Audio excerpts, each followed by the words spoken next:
বেরিয়েছে India state of forest report ISFR 2021। সেই রিপোর্টে বলেছে আমাদের রাজ্যের 73.64% জিওগ্রাফিক্যাল এরিয়া এখনো কিন্তু গ্রিনারির মধ্যে আছে।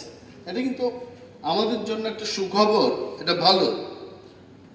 ইট is not owned by the forest department, মানে প্রাইভেট ল্যান্ডেও যদি কেউ গ্রিনারি অংশ থাকে, বলেছে 7,722 স্কোয়ার কিলোমিটার আমাদের এই রাজ্যে এখনো ফরেস্ট কাভারটা আছে। ভেরি গুড নিউজ, যেখানে সারা দেশের অ্যাভারেজটা হচ্ছে 21.71%। তাহলে আমরা অনেক ভালো জায়গায় আছি। তারপরেও এই যে বন্যাটা গেল, I think this is alarming. তো এই বিষয়গুলো আরও কি করে বনায়ন করা যায়, তার জন্য দপ্তর, ফরেস্ট ডিপার্টমেন্ট যে যে বিষয়গুলো হাতে নিয়েছে বা করেছে, তার মধ্যে দেখেছে forest department has already carried out 2,505 kilometers of linear plantation from 2018-19 to 2023-24। Linear plantation মানে কি? ম্যাক্সিমাম এটা হচ্ছে সড়কের মানে দুই দিকে যেগুলো হয় লিনিয়ার, লাইন লাইন ধরে যেগুলো করা হয়। অলরেডি এই ইয়েতে 46, তার বাইরেও যেখানে আমরা 2,000-2,500 কিলোমিটার লিনিয়ার প্ল্যান্টেশন করেছে, তার বাইরেও 46,251 হেক্টরস ফরেস্ট ল্যান্ডে ব্যাপকভাবে বনায়নের জন্য উদ্যোগ গ্রহণ করেছে এবং কাজ করেছে।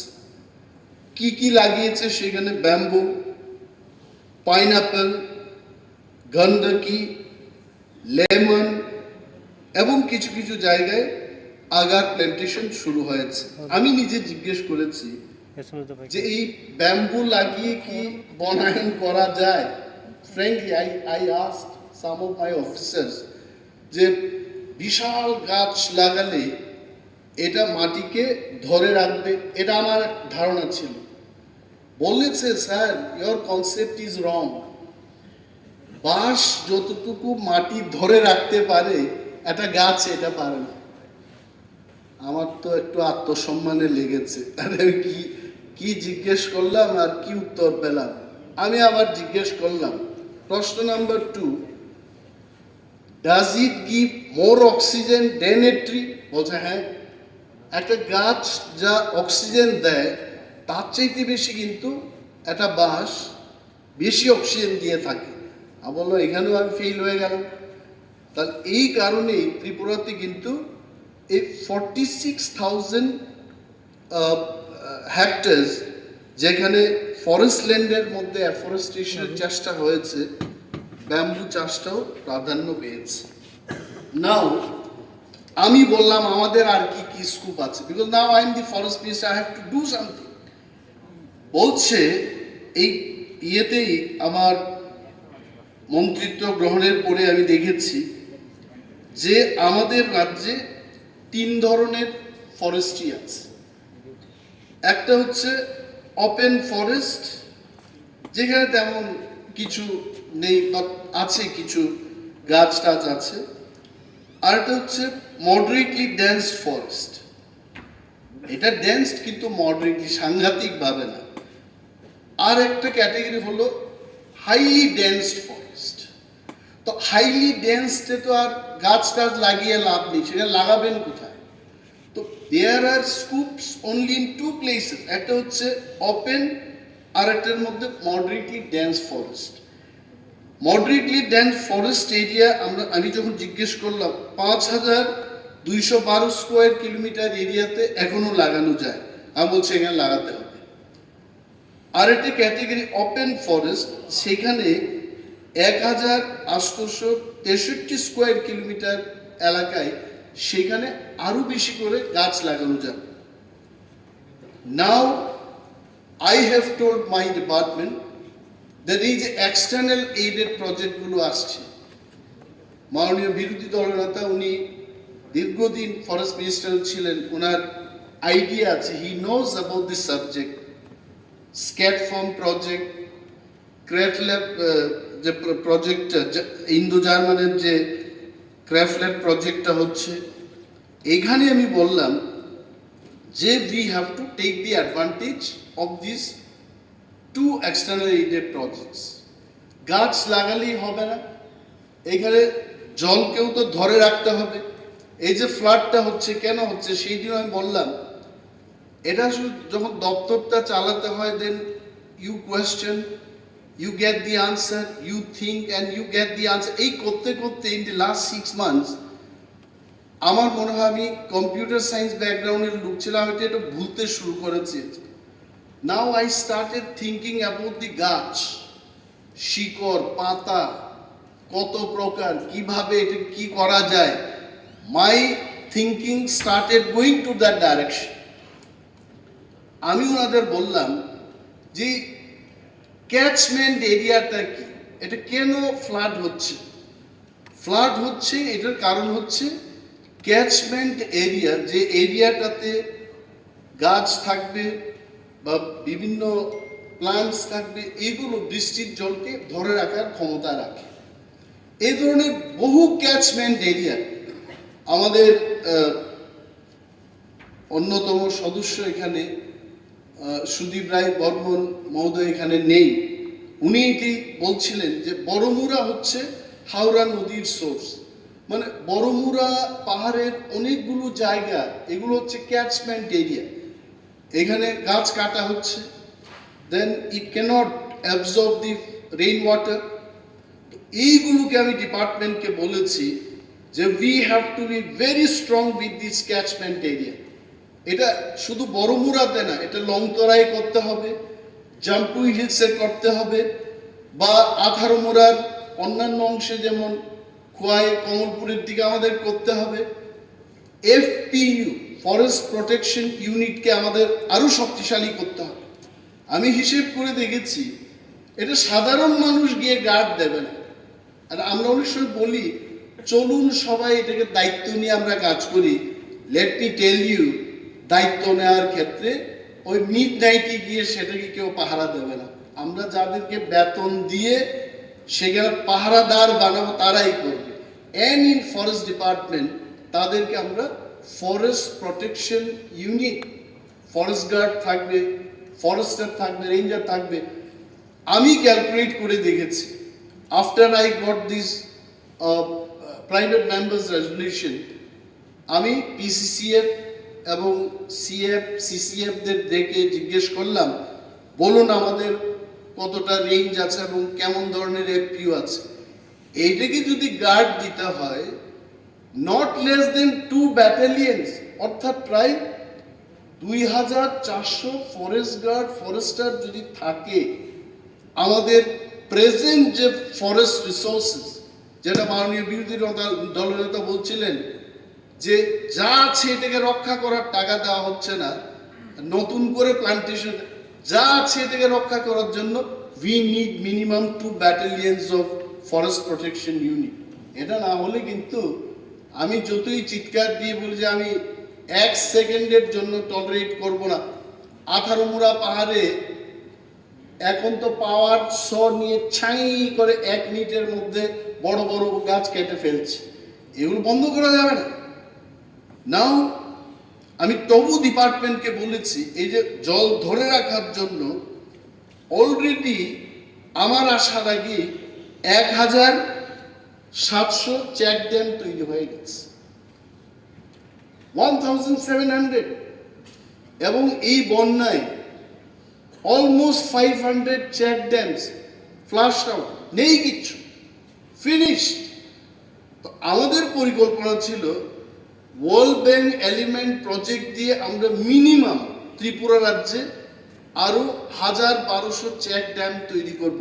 মাননীয় মন্ত্রী শ্রী সুশান্ত চৌধুরী মহোদয় আমাকে বলছিলেন এখন যে দাদা আমার কেন্দ্রে চেক ড্যাম দিতে হবে। I was so happy. I told him that brother, In the winter season, I'll be happy to check dam in your constituency everywhere, so that এই চেক ড্যামগুলি করলে পর জলকে আমরা ধরে রাখবো এবং সিক্ত জমি ওয়েটল্যান্ড এটা তৈরি হবে, তাতে জলের কোয়ালিটিটাও বাড়বে। আদারওয়াইজ পানীয় জলের ক্ষেত্রে আমরা দেখব যে ওয়েটল্যান্ড না হলে পর কিন্তু জলের কোয়ালিটিটাও নষ্ট হয়ে যাবে। So I would request all honourable members, সবটাই তো পারবো না, যা বাজেট আছে বাজেটের মধ্যে থেকে কোন এরিয়াতে আমাদের চেক ড্যাম তৈরি করতে হবে, please feel free, because it should be a revolution, it should not be only government initiative, but let us take it as a revolution, যে ত্রিপুরাতে আমরা পরিবেশকে রক্ষা করার জন্য আমরা চেক ড্যাম তৈরি করব, আরও বনায়ন করব। এটা আমার স্লোগান হবে না, এটা আমাদের সবার স্লোগান হওয়া উচিত। মাননীয় সদস্য শ্রী সুদীপ রায় বর্মন মহোদয় সেদিন বলেছেন, it is I opinion, he is not there, I don't know why he has left. উনি এখানে বসে থাকলে ক্যামেরাটা ওনার দিকে যেত, কিন্তু উনি নেই এখন। হি ওয়াজ টেলিং যে আমাদের আগরতলায় তো কোনো ইন্ডাস্ট্রি নেই, আমাদের এখানে কিছু নেই, তারপরেও কেন পলিউটেড হচ্ছে আগরতলা? Very good question. আসলে আগরতলায় পলিউশনটা হচ্ছে ওয়াই পার্টিকুলেট ম্যাটার। আমি খবর নিয়েছি, পার্টিকুলেট ম্যাটারটা কি? এটা ডাস্ট, বালু, ফ্লাইং অ্যাশ, এগুলো আগরতলায় ব্যাপক হারে বৃদ্ধি পেয়েছে। কারণটা কি? Construction and demolition. আগরতলায় প্রচুর কনস্ট্রাকশন হচ্ছে, প্রচুর পুরনো বাড়ি এটা ভেঙে ফেলা হচ্ছে। সো দ্যাট ডাস্ট, এই যে ডাস্টটা বাতাসে উঠছে, this is one of the reasons why Agartala সিটিটা পলিউটেড হয়েছে। এবং এখানেও আমাদের সব ক্ষেত্রে আগরতলা মিউনিসিপ্যাল কর্পোরেশন বা আমাদের সব ধরনের যারা ডিপার্টমেন্টের লোক রয়েছেন, we should be very careful যে এগুলোকে কিভাবে থামানো যায়। আমি জিজ্ঞেস করলাম, অফিসারদের দিয়ে বসলাম, বলছে স্যার এটা একটা উপায় হতে পারে যে রাস্তায় এভরিডে যদি আমরা জল স্প্রে করতে পারি, বা যাই হচ্ছে তার চাইতে বেশি যদি ড্রাই সিজনে যদি রাস্তার মধ্যে আমরা জল স্প্রে করতে পারি, we can decrease the pollution in the city. আমি বললাম ভেরি গুড। এছাড়া আমরা আর কি কি উদ্যোগ গ্রহণ করেছি রাজ্য সরকার পক্ষ থেকে? Very good initiative was taken in the year 2014। 2014-এর সায়েন্স অ্যান্ড টেকনোলজি ডিপার্টমেন্ট থেকে একটা সেল খোলা হলো, ক্লাইমেট চেঞ্জ সেল। এই সেলটা এইখানে যে আবহাওয়ার পরিবর্তন হচ্ছে এইটাকে প্রতিরোধ করার জন্য বা এটাকে মোকাবেলা করার জন্য এই সেলটা কাজ করবে। এটা 2014 সালে শুরু হয়েছে, আবার নতুন করে 2023 সালে এটার একটা action plan, state action plan তৈরি হয়েছে, যেটা মাননীয় বিরোধী দলনেতা বলছিলেন যে এটা ফরেস্ট ডিপার্টমেন্টের বা সায়েন্স অ্যান্ড টেকনোলজি ডিপার্টমেন্টের একা দায়িত্ব হতে পারে না। He is right. এবং আমি দেখেছি এই অ্যাকশন প্ল্যানে রুরাল ডেভেলপমেন্ট ডিপার্টমেন্টকে কি দায়িত্ব দেওয়া হয়েছে, বা পিডাব্লিউডি ডিপার্টমেন্টকে কি দায়িত্ব দেওয়া হয়েছে, আমাদের পার্লামেন্টারি অ্যাফেয়ার্স মিনিস্টারের যে দপ্তর পাওয়ার ডিপার্টমেন্ট, আপনার দপ্তরকেও একটা দায়িত্ব দিয়েছে এখানে।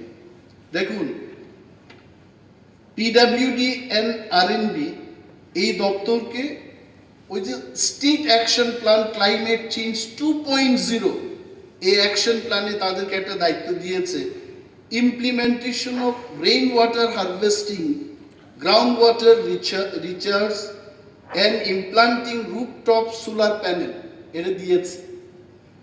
Two all the departments they have distributed the work, যে ক্লাইমেট চেঞ্জটাকে আমরা কিভাবে মোকাবেলা করতে পারি, পরিবেশটাকে কিভাবে সুস্থ এবং মানে এখানে আমরা যেন বাঁচতে পারি, সেইভাবে রাখার ব্যবস্থা কি করে করা যায়।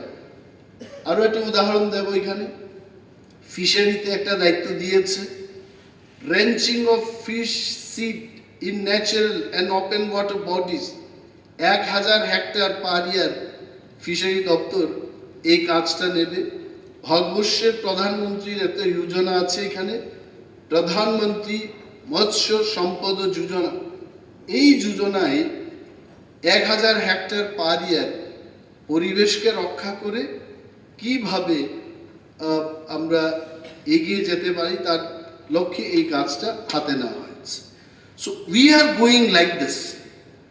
তারপর কি হচ্ছে, আমি একটা জিনিস বলছি এখানে, এই যে ফরেস্ট ডিপার্টমেন্ট কাজ করছে ফরেস্টেশনের জন্য, অ্যাফরেস্টেশনের জন্য, এইখানে আপনারা শুনেছেন যে জুলাই মাসে আমরা যেমন 5 লক্ষ গাছ লাগিয়েছি, এই রকম এই বছর আমরা আরও লাগাবো এবং আমাদের লক্ষ্য হচ্ছে 76 লাখ যে সিডলিং স্যাম্পলিং আমাদের হাতে আছে এগুলো কমপ্লিট করা। এবং একটা সার্ভেতে দেখা গেছে যে আমাদের ফরেস্ট এরিয়াতে কার্বনের যে পরিমাণ, কার্বনের স্টকটা প্রায় 11.5 মিলিয়ন টনস বেড়েছে 2017 সালের চেয়ে। I think this is a good news for us because prior to 2017 carbon stocks in the forest area was not that much, and পরীক্ষা নিরীক্ষা করে, এটা ভারত সরকারের তথ্য, এটা আমার তথ্য না, তাতে বেরিয়ে এসছে 2024 সালে দাঁড়িয়ে আমরা ত্রিপুরার যে দেখতে পেয়েছি যে 11.5 মিলিয়ন টনস কার্বন স্টক, মানে ফরেস্ট এরিয়াতে এটা বৃদ্ধি পেয়েছে। তার অর্থটা কি, ফরেস্ট এরিয়াতে যখন কার্বন স্টকটা বাড়বে, কার্বন ডাইঅক্সাইডের পরিমাণটা কমেছে, কিন্তু আমাদের এয়ারটা কিন্তু ফ্রেশ হতে শুরু করেছে। This is the impact of external aided project. JICA, Indo German দিয়ে যেগুলো আমরা করছি কাজ, এই কাজেরই এটা প্রতিফলন বলে আমি মনে করি। ক্যাম্পা আমাদের একটা স্কিম আছে, সেখান দিয়ে আমরা চেষ্টা করছি যে কীভাবে এগুলোকে করা যায়, এবং চেক ড্যাম তো আছেই। অল দিস থিংস, এবং শহরে যারা বসবাস করছে, শহরের মানুষের জন্য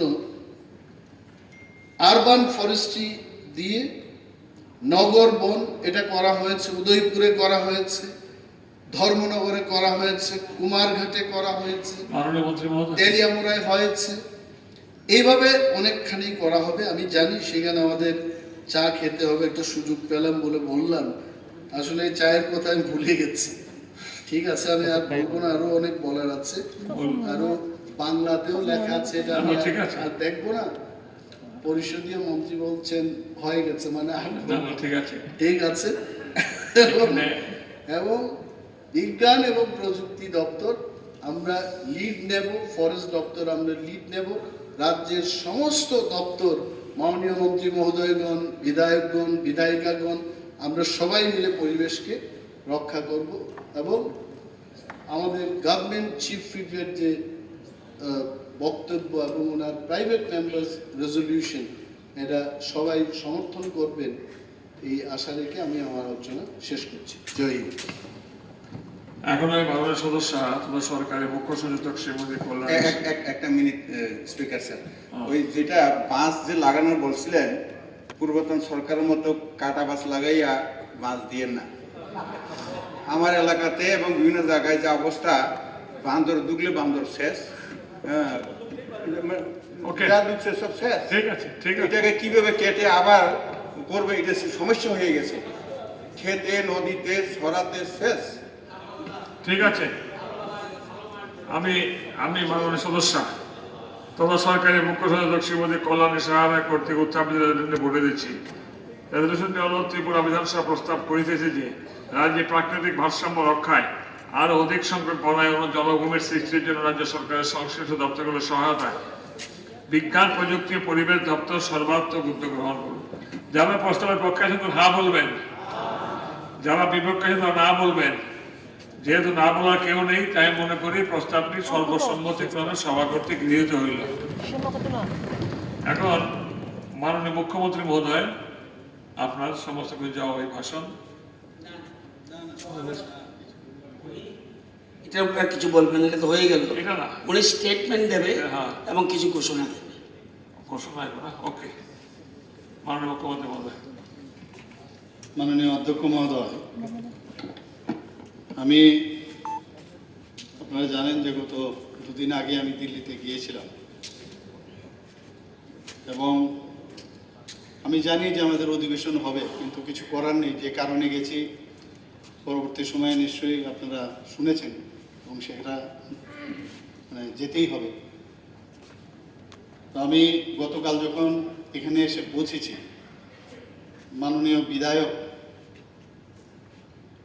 আমাদের সুধীর রায় বর্মন, আমি শুনছিলাম যে 3:25 বাজে এখনো উনি এয়ারপোর্ট থেকে এসে নামেনি। বুঝতে পারলাম না, এত উদ্গ্রীব।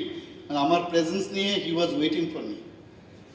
আমার প্রেজেন্সে থেকে এমন কিছু কথা বলবে আগের থেকে প্ল্যানিং ছিল এবং যেটা কাম্য ছিল না, এই কথাগুলো উনি বলেছেন। যাই হোক, কিছু কথা উনি জিজ্ঞেস করেছিলেন এবং আপনারা সবাই জানেন যে কি উনি বলেছিলেন, বা এলওপি সাহেবও বলছিলেন যে কি কি আমাদের যে সেটেলমেন্ট হয়েছে ওখানে, মানে signing off memorandum of settlement, যেটা 4 তারিখ সেখানে হয়েছে দিল্লিতে। সেখানে আমাদের মাননীয় যশস্বী হোম মিনিস্টার সাহেব ওইখানে ছিলেন এবং সেখানে এনএনএফটির এবং এটিটিএফের সদস্যরাও সেখানে ছিলেন এবং এই বিষয়ে যে শান্তি ও পুনর্বাসনের জন্য এই ধরনের এগ্রিমেন্ট হয়েছে, আমি এর জন্য বিশেষ করে আমাদের ভারত সরকারের যিনি প্রধানমন্ত্রী, ভারতের প্রধানমন্ত্রী যশস্বী প্রধানমন্ত্রী নরেন্দ্র মোদীজিকে আমি ধন্যবাদ দেব। আমি ধন্যবাদ দিতে চাই আমাদের যিনি হোম মিনিস্টার সাহেব আছেন অমিত শাহজি, ওনার কারণেই সেটা সম্ভব হয়েছে। আপনারা জানেন যে প্রায় 11টার মতো নর্থ ইস্টে শান্তি প্রতিষ্ঠিত হোক, এর জন্য প্রায় 11টার মতো শান্তি চুক্তি হয়েছে। ত্রিপুরাতে প্রায় 3টার মতো এই নিয়ে শান্তি চুক্তি হয়েছে।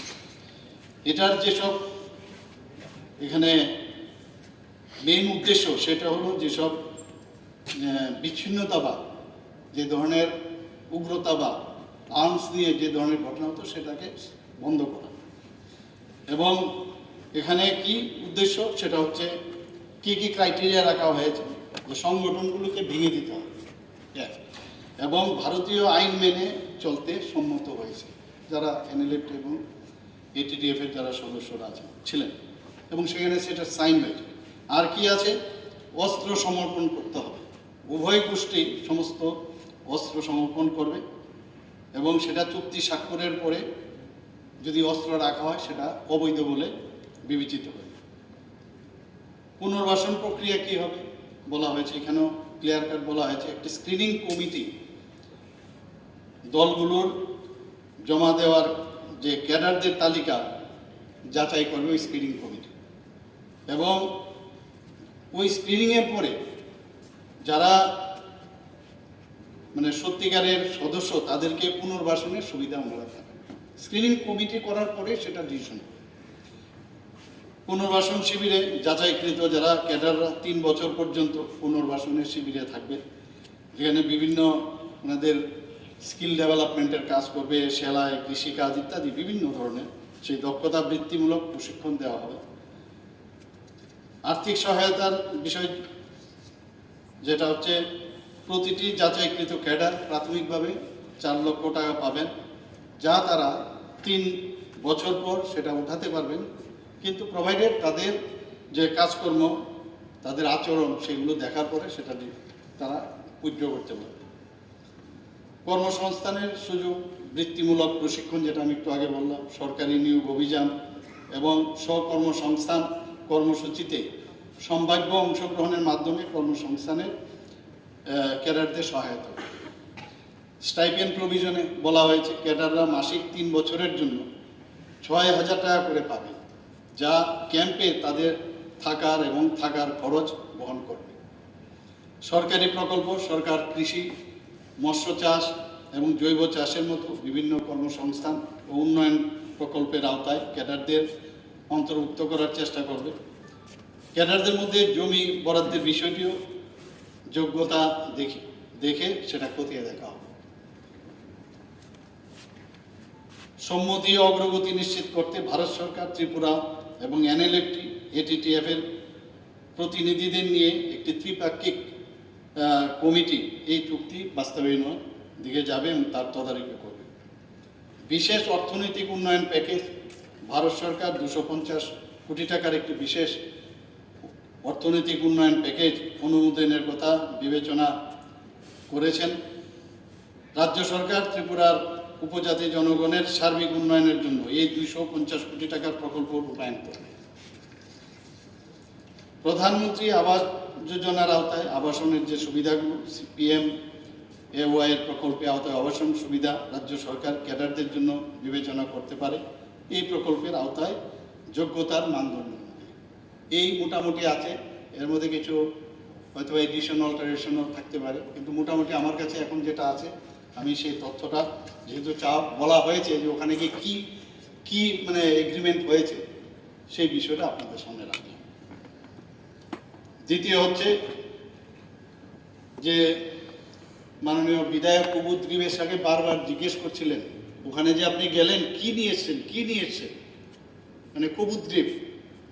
যাই হোক, আমি বলছি এই বিপর্যয়ের শুরু থেকেই আপনারা সবাই জানেন যে আমি বারবার সেন্ট্রাল গভর্নমেন্টের সাথে আমি যোগাযোগ রেখেছি, স্বরাষ্ট্রমন্ত্রীর সাথে আমি সবসময় যোগাযোগ রেখেছি।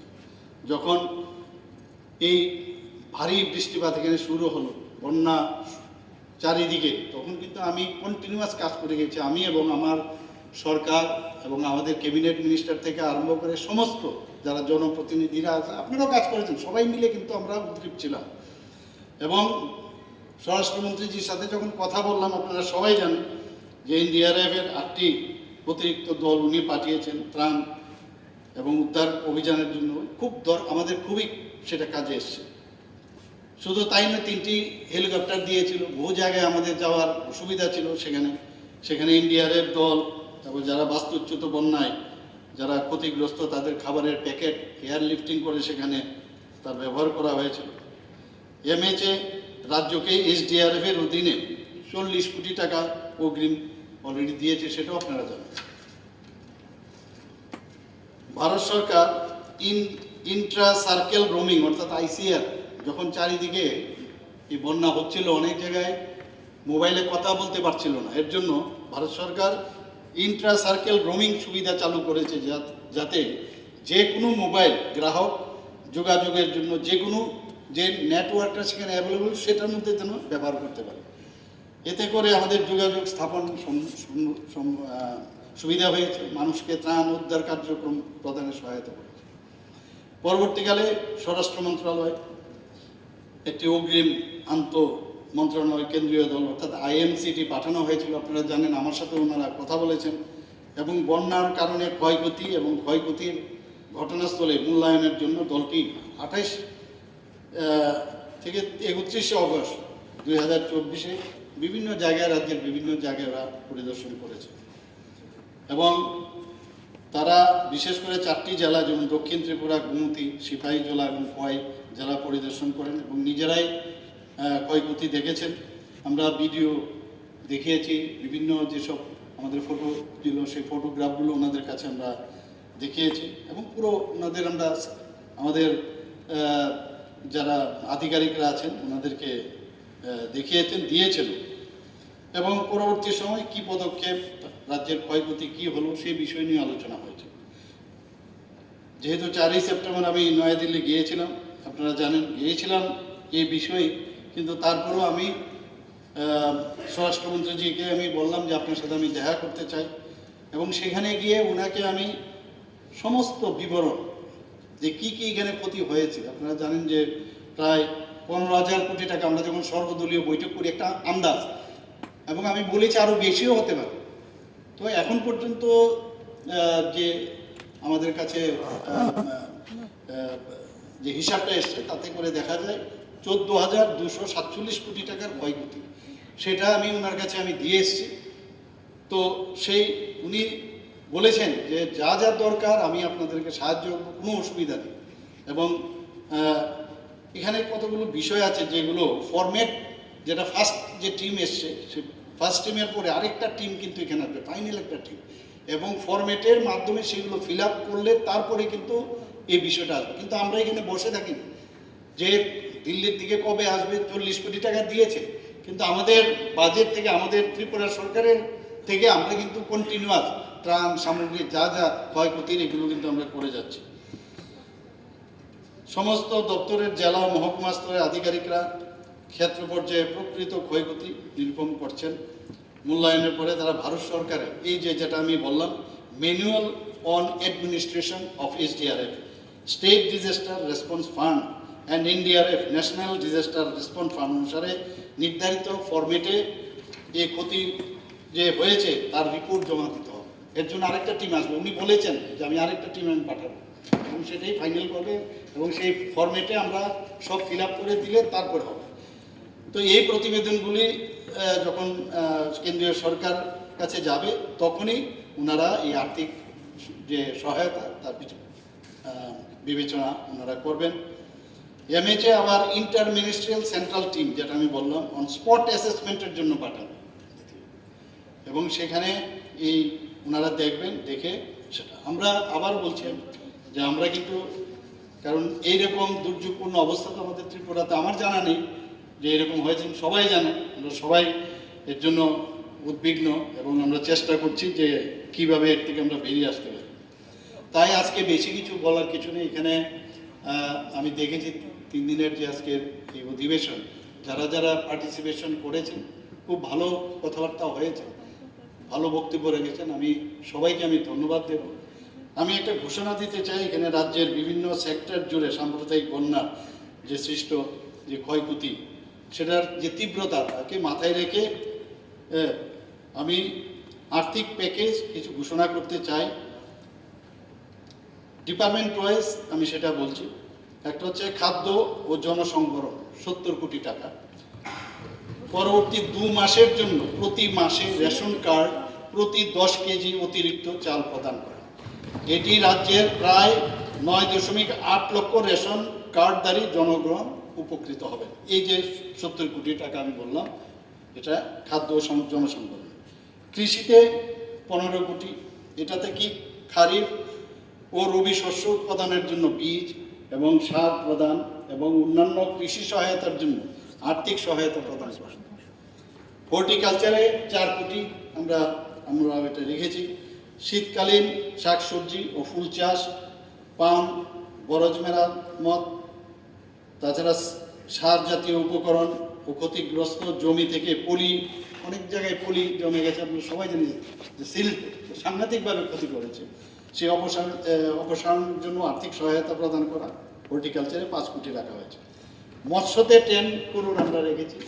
মৎস্যমন্ত্রী এখানে আসবেন, উনি নিশ্চয়ই খুশি হবেন। খুশির বিষয় না, বিষয় হচ্ছে যে পয়সা তো লাগবে, পয়সা দিলে তো তবে এইগুলো কাজ হবে। তো সেখানে খামার এবং হ্যাচারি মালিকদের আর্থিক সহায়তা করা হবে। এআরডিটিতে 5 কোটি টাকা আমরা রেখেছি। ক্ষতিগ্রস্ত যারা পশুদের স্বাস্থ্য রক্ষার্থে তাৎক্ষণিক সহায়তা প্রদান, পশু খামারগুলোতে জল, ওষুধ সরবরাহ সহ পশু খাদ্যের ব্যবস্থা পুনর্গঠন, ইনপুট ভর্তুকি এবং অন্যান্য কার্যক্রম। এডুকেশনও আপনারা জানেন অনেক ক্ষয়ক্ষতি হয়েছে, সেখানে আমরা 12 কোটি টাকা রেখেছি। যারা বন্যায় ক্ষতিগ্রস্ত হয়েছে তাদের বই সরবরাহ, এই কোশ্চেনটা মানে এখানেও এসেছিল, মাননীয় বিধায়ক আমাদের সুদীপ রায় বর্মন মহোদয় রেখেছিলেন। আমিও অনেক জায়গায় গেছি, সেখানে আমিও কিন্তু সাথেই আমি বলেছিলাম যে নিশ্চয়ই আমরা এই বিষয়টা দেখব। তো সেখানে যারা বন্যায় ক্ষতিগ্রস্ত হয়েছে তাদের বই সরবরাহ করা এবং স্কুল কলেজ মেরামত ও রক্ষণাবেক্ষণ করা। পিডাব্লিউডি ডিডাব্লিউএস এর আপনারা জানেন বিরাট ক্ষতি হয়েছে সেখানে, তো তার জন্য 50 কোটি টাকা সেখানে রাখা হয়েছে। বন্যায় ক্ষতিগ্রস্ত হওয়া স্কুল, অঙ্গনওয়াড়ি কেন্দ্র এবং পরিবারগুলোকে পানীয় জল সরবরাহ এবং পাইপলাইনের মাধ্যমে জলের ব্যবস্থা সুনিশ্চিত করা। আমরা নগরায়ণে 12 কোটি টাকা আমরা রেখেছি। শহরের রাস্তা ও ড্রেনেজ ব্যবহার মেরামত রক্ষণাবেক্ষণ করা।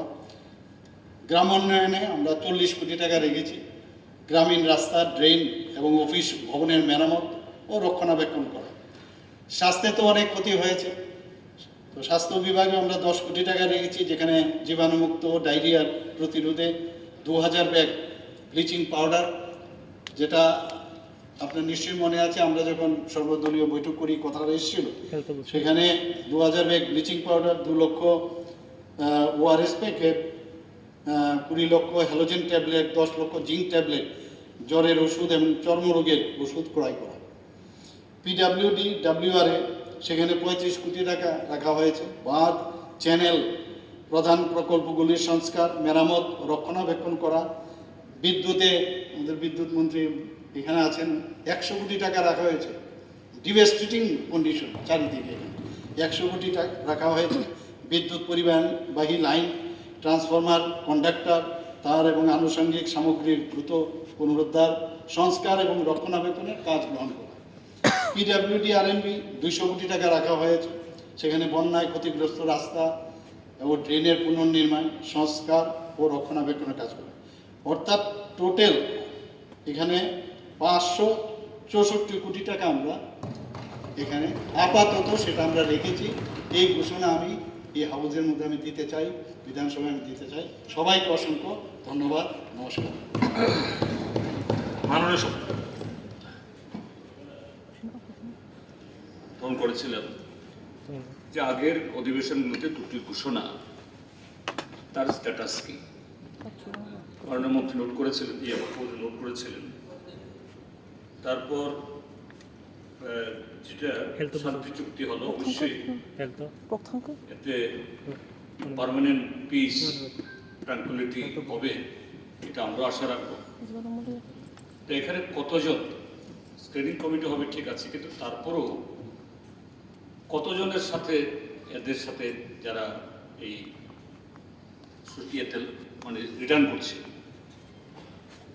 আর বন্যা মোকাবেলায় সেদিন আলোচনাতে একটা প্রস্তাব আমরা দিয়েছিলাম যে ইন্ডিভিজুয়াল যে লসেস হয়েছে, এটা ঠিক আছে, এতে যে পরিমাণ ক্ষতি ইত্যাদি হয়েছে এটা তো বাল্কে, কিন্তু ইন্ডিভিজুয়াল ক্ষতি যদি সেরকম অ্যাসেস না হয়, তাহলে এই রিহ্যাবিলিটেশনের বা ত্রাণের সুযোগগুলো যারা ক্ষতিগ্রস্ত হয়েছে তারা ঠিক সেরকমভাবে তাদের কাছে পৌঁছবে না।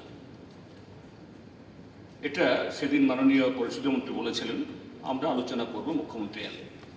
আমি এই 3টা বিষয়ে যে মাননীয় মুখ্যমন্ত্রী বলেন, এর আগের দুটো কমিটমেন্ট আপনার, তার স্ট্যাটাসটা কি?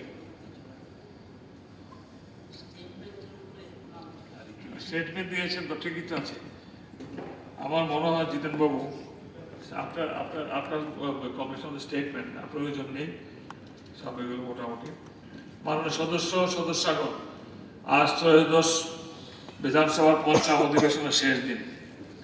গত 4 সেপ্টেম্বর 2024 তারিখে অধিবেশনের সূচনা হয়েছিল। ত্রিপুরা বিধানসভার বিজনেস অ্যাডভাইজারি কমিটির পেশ করা সুপারিশ মূলে অধিবেশনের প্রতিটি কার্যক্রম সঠিকভাবে পালনের ক্ষেত্রে আপনারা পবিত্র বিধানসভা জনাদেশ দায়িত্ব পালন করেছেন। অধিবেশনের প্রশ্নোত্তর পর্ব থেকে শুরু করে প্রতিটি কার্যসূচি সঠিকভাবে পালনের ক্ষেত্রে আপনাদের সকলের ভূমিকা ছিল প্রশংসনীয়। এছাড়া জরুরি জনস্বার্থমূলক রেফারেন্স ও কলিং অ্যাটেনশন নোটিশের উপরে সংশ্লিষ্ট দপ্তরের ভারপ্রাপ্ত মাননীয় মন্ত্রীরা বিবৃতি প্রদান করেছেন। Short discussion on matters of urgent public importance সম্প্রতি ত্রিপুরা রাজ্যে ঘটে যাওয়া বিধ্বংসী প্রাকৃতিক দুর্যোগ সম্পর্কিত বিষয়ে ট্রেজারি ও বিরোধী পক্ষের তরফ থেকে এই সময় গুরুত্বপূর্ণ আলোচনা হয়েছে এবং এই ভয়াবহ বন্যায় নিহতদের আত্মার প্রতি শান্তি কামনায় গভীর শোক জ্ঞাপন করা হয়েছে। বন্যায় নিহত ও নিখোঁজ ব্যক্তিদের পরিবার এবং যারা এই বন্যায় সর্বস্ব হারিয়েছেন তাদের প্রতি গভীর সমবেদনা জানানোর পাশাপাশি এই সর্বহারা পরিবারগুলো আগামী দিনে কীভাবে তাদের স্বাভাবিক জীবনে ফিরে আসবে সেই নিয়েও এই সভায় গঠনমূলক আলোচনা হয়েছে। 2022-2023 আর্থিক বছরের demand for grants of excess expenditure এই হাউস থেকে যথাযথভাবে আপনাদের সম্মতিক্রমে অনুমতি প্রদান করা হয়েছে। এবারে বিধানসভা অধিবেশনে নির্ধারিত 3টি কর্মদিবস সুষ্ঠুভাবে পরিচালনা করার ক্ষেত্রে এই হাউসে আপনারা সকল সম্মানিত সদস্যগণ যেভাবে সহযোগিতা করেছেন তার জন্য আমি আপনাদের প্রত্যেককে আন্তরিক কৃতজ্ঞ ধন্যবাদ জ্ঞাপন করছি। হ্যাঁ, কথামূলক আলোচনা হয়েছে বলেছি, তার জন্য আমি আপনাদের প্রত্যেককে আন্তরিক কৃতজ্ঞতা ধন্যবাদ জ্ঞাপন করছি। এছাড়া ট্রেজারি বেঞ্চের সদস্যগণ সহ বিরোধী বেঞ্চের সদস্যগণ উচ্চমার্গের গঠনমূলক আলোচনায় এই বিধানসভা সমৃদ্ধ হয়েছে। বর্তমান অধিবেশন থেকে পরীক্ষামূলকভাবে চালু হয়েছে ইন্টারপ্রেটার সিস্টেম, যার মাধ্যমে মাননীয় মন্ত্রীগণ ও বিধায়কগণ সকলের সবাই আলোচ্য বিষয়গুলি ওনাদের বোধগম্য ভাষায় অনুবাদ শুনতে পেয়েছেন। এই ইন্টারপ্রেটার সিস্টেমকে সফলভাবে কার্যকরী করার ক্ষেত্রে যুক্ত সকল প্রতিনিধিদেরকে আন্তরিক ধন্যবাদ জানাচ্ছি। এছাড়া প্রতিদিন 1 ঘন্টা করে বিধানসভা অধিবেশনের কার্যসূচি বর্তমানে বহুল প্রচলিত সামাজিক মাধ্যমে সরাসরি সম্প্রচার করার জন্য SBN এর সকল কর্মচারীদের আন্তরিক ধন্যবাদ জ্ঞাপন করছি। 1 ঘন্টা করে দেখানো হয়েছে সবাই। রাজ্যবাসীকে অবহিত করার ক্ষেত্রে এবারে বিধানসভা অধিবেশন আলোচ্য বিষয়গুলো সঠিকভাবে সংবাদ মাধ্যমে প্রকাশ উপস্থাপন করার জন্য সংবাদ মাধ্যমের সংশ্লিষ্ট প্রতিনিধিগণ যারা সকাল থেকে বিধানসভা শেষ হওয়া পর্যন্ত এখানে আন্তরিকভাবে কাজ করেছেন, ওনাদেরকে আমি বিশেষভাবে ধন্যবাদ জ্ঞাপন করছি। সভা পরিচালনা করার ক্ষেত্রে বিধানসভা সচিবালয়ের আধিকারিকগণ সহ এই বিধানসভার সকল স্তরের বিশাল কর্মচারীবৃন্দ যারা দিনরাত পরিশ্রম করেছেন বর্তমান অধিবেশনকে সফলতার দিকে এগিয়ে নিয়ে যাওয়ার জন্য, আমি ওনাদেরকে আন্তরিক ধন্যবাদ জ্ঞাপন করছি। এখানে বিভিন্ন সরকারি দপ্তরের আধিকারিক কর্মচারীবৃন্দ, আরক্ষা বিভাগের আধিকারিক কর্মীবৃন্দ, বিশেষত আরক্ষা দপ্তরের আমাদের বোনেরা যারা অত্যন্ত নিষ্ঠার সঙ্গে যে দায়িত্ব পালন করেছেন এই অধিবেশনকে সুষ্ঠু সম্পাদন করার জন্য, ওনাদের প্রত্যেককে আমি আন্তরিকভাবে ধন্যবাদ জ্ঞাপন করছি। এছাড়া নিরাপত্তায় নিযুক্ত সকল জওয়ান ভাই এবং গাড়ির চালক ভাইয়েরা যারা দিনরাত পরিশ্রম করেছেন, ওনাদেরকে আন্তরিকভাবে ধন্যবাদ জ্ঞাপন করছি। এই সভায় উপস্থিত সকলকে আবারও ধন্যবাদ জানিয়ে এই সভা অনির্দিষ্ট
সবাই লবিতে চলবেন।